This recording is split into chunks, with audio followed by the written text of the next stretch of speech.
comes down to basketball, when it comes down to actual talent and not taking dirty jabs, not punching someone in the throat, not kneeing someone in the groin, not flagrant fouling someone from behind while their back is turned to you, right? Not taunting somebody for a long time with your finger, right? Not walking into Indiana saying, walk in your trap, take over your trap, right? Not all these things, not trying to fight Caitlyn on the court. Those won't win basketball games. You know what will win basketball games? What this woman right here, Elizabeth Clark, does on a nightly basis. The face, oh my, the face of Marina Mabrey right here on your screen. Let this be a microcosm for the next 10 years against every opponent who tried to hard foul and do CC nasty. I mean, Angel Reese. Look at this, man. Watch this. Marina always trying to score something with somebody, bro. This is crazy. Look. And it's Kelsey Mitchell. Come on. And look, Marina knows she was wrong. Because, you know, Mabrey was wrong because we've never seen Kelsey Mitchell do anything like that. Forget the woman selling out arenas, smashing ratings records, and dragging this entire league into a level of relevance it has never experienced before in its history. Forget the sold-out arenas from coast to coast, the record-breaking jersey sales, the private planes charter just to move fans and media crews from city to city on a random Tuesday night. Apparently, according to one single moment caught on camera, there is a much better representation of what this league is supposed to look like moving forward. That is the picture everyone has been passing around since last night, and once you see it, you cannot unsee it. Marina Mabrey standing off to the side near the tunnel, watching Caitlyn Clark sign autographs for a wall of fans who stuck around long after the final buzzer. And the look on her face is not subtle in the slightest. IT is not a neutral glance.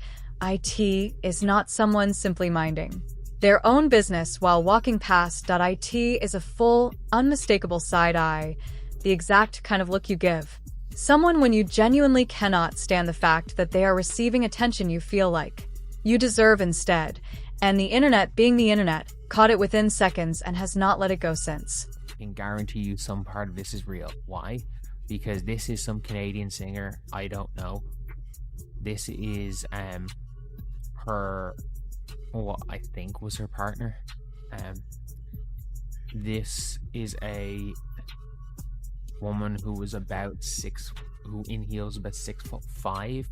Why do I know that? Because I was sitting here. I was right here. This is the Canadian singer. I don't know who it is. She was on Celebrity Cam. This is the said Canadian singer and a partner. This is my footage. This is my footage. So, Marina is clearly trying to talk to Caitlyn after the game. Caitlyn does not want anything to do with Marina Mabrey and just walks right by and starts signing. Here is the honest question nobody wants to actually sit with for a second. Who is lining up for Marina Mabrey's signature? Nobody is skipping dinner, sitting in traffic for an extra hour, or waiting 90 extra minutes after a game just to get a scribble from Marina Mabrey on a ticket stub or a jersey that is not meant as an insult toward her as a basketball player. That is simply the reality of where these two players currently sit in terms of cultural pull, ticket sales, and pure star power. One of them moves markets every single time she steps onto a court. One of them does not and has not for a very long time, and it seems like that widening gap, the one that has only grown larger as this season has gone on, finally caught up with her in a way she genuinely could not hide from the cameras this time. Look at that. Threes, please. Threes, please. Okay, MHA, what you gonna do with it? You know you don't want to give it back. Oh, look at that. KK. This was not just any random regular season night on the schedule. This was Mabrey's own team, on her own home floor, in front of her own fans who paid to watch her play, and the Indiana Fever walked directly into that building and took the win anyway. Caitlyn Clark and her teammates did not just show up and compete. They left with a result. In the exact building where Mabrey is supposed to be the one setting the tone and controlling the atmosphere. That is not a small thing to swallow as a competitor. Not gonna lie, what we're seeing from CC is freaking ridiculous. She is hooping on another planet right now. Oh my God. Last night, she put the work. She put belt to ass on my Toronto team, on the Toronto Tempo. It was also Caitlyn Clark's Canadian debut, her first game in the city of Toronto. And she did not disappoint. She left the entire country of Canada excited. 24 points, 4 3-pointers, and 7 assists. And just honestly, just cooking. Like, some of the buckets I've seen, ridiculous. Like, she's the most exciting player to watch in the league. I can't even. Losing at home is always rough on a roster, no matter who you are or how long you have been in the league. But losing at home while the opposing team's biggest star spends the entire post-game period signing autographs for a line of fans who specifically traveled to see her play, that is the kind of night that sits with a competitive person long after the box score has already been filed away and forgotten by everyone else at SO. When people online say she was salty, this is exactly what they mean by it. 100% like aware. I know when I went too far with things, like, and it's like shameful. It's like, really, Marina, like, that was ridiculous. So, like, for example, the Caitlyn thing, like, when the play was over and everyone was like, that was obvious that my emotions of us losing and losing and losing, and then she's like low-key punking our team on top of it, like, that was too far. Like, that was too much. But then when you go to Unrivaled this season, and like the little scuffle between me and Suge, like, that was perfect, because it was just enough that it like fueled me and the team. But then on the flip side, like when we were in Indiana and it was everyone's booing us, like, it feels like shit. We end up losing by like 25, and it's like, Marina, that's your fault, buddy. Like, you can't do that.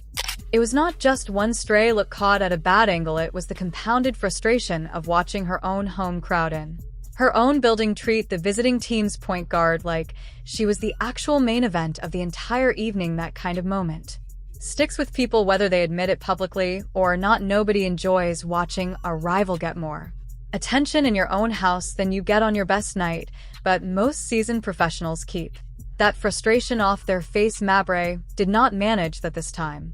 This is crazy. I have never seen Kelsey Mitchell react like this. I honestly don't think I've ever seen Kelsey Mitchell get this mad. Get so mad to get up in somebody's face. What happened?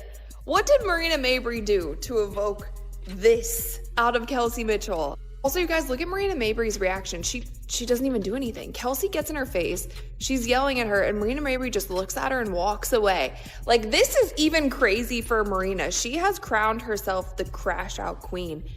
She didn't even say anything. She wanted no smoke. I need to know what happened though. Like, was anybody at this game? Was anybody sitting courtside? Does anybody have a different angle of what went down? Like, what caused this? I have so many questions. You have like one of the calmest players in the league going off on one of the biggest crash outs in the league, and the crash out does nothing, and the calm player is going off. And that was not even the only flashpoint from that particular night, which makes the whole situation feel even more telling, because before the post-game tension even started, there was a moment on the court itself where Mabrey got right up in Kelsey Mitchell's face, jawing at her nonstop, gesturing wildly like Mitchell had somehow committed some unforgivable basketball crime out there. Mitchell was not taunting her. She was remotely outside the normal flow of a competitive basketball game, but Mabrey was locked in on her for that entire exchange, practically nose to nose, asking her what exactly, and both of them point in the same direction. The heated confrontation with Mitchell during live game action, and then the very visible side eye directed toward Clark once the final buzzer sounded. That is not some random coincidence you can explain away. That is a player who is rattled from the opening tip all the way through the final horn, and instead of channeling that frustration into her own performance on the floor, she spent the entire night pointed outward at everybody standing around her. OT doing. Somebody on the floor, that is an ejection. If you do that, if you do that in the NBA, you're gone, bro. Like, what are we talking about? This is common sense. This is the most bottom of the barrel of a professional league I've watched, bro. Like, what is this? And she's sitting there laughing like it, bro. Oh my God, man. She's always in the mix. WNBA, y'all never fail to outdo yourselves. You guys never fail to outdo yourselves. That's crazy. It's a scrape across the face. That's what Clark didn't like. Boom. Look, she could have got whiplash. She could have got whiplash, all types of stuff.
Marina Mabry gets honest about Caitlin Clark's shove.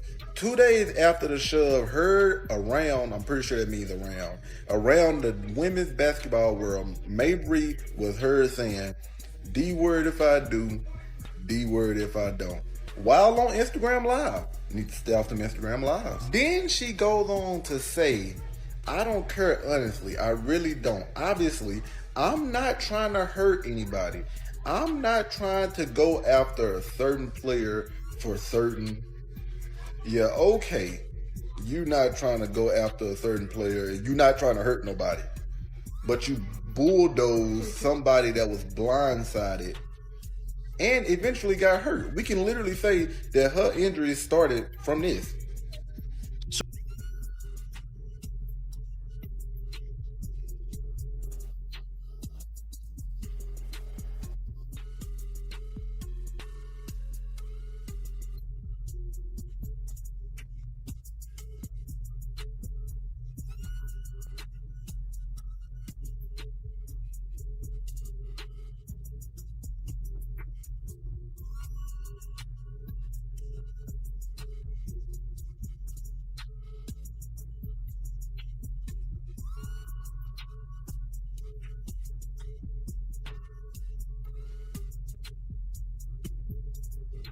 It all started from the national championship game, and I've been dealing with this for 2 years now.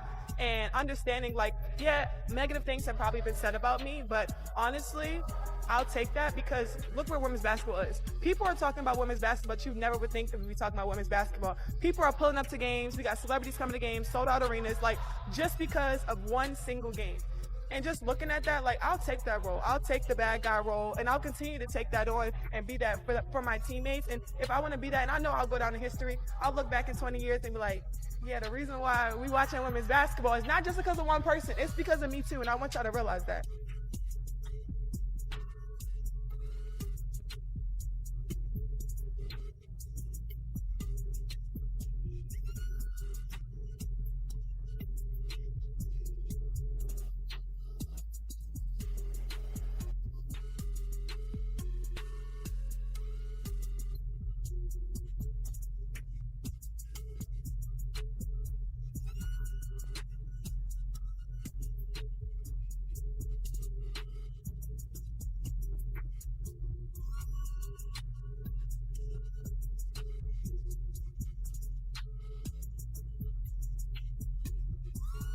These WNBA women are 100% jealous of Caitlin Clark. You cannot sit here and look me straight in the eye and tell me that this girl, Caitlin Clark, who put your sport on the map, who pays your bills, who is your meal ticket, is the 11th best guard in the WNBA. You can't sit here and look at me in the eyes with a straight face and say she's the 11th best guard. This doesn't have anything to do with skill. This doesn't have anything to do with how she plays on the court. This has to do with they can't stand how much of an impact she has had on the WNBA. They can't stand that she has put their sport on the map and that she made their sport relevant. Yes, there's been plenty of other legends before her, but they never ever had the impact like she has had.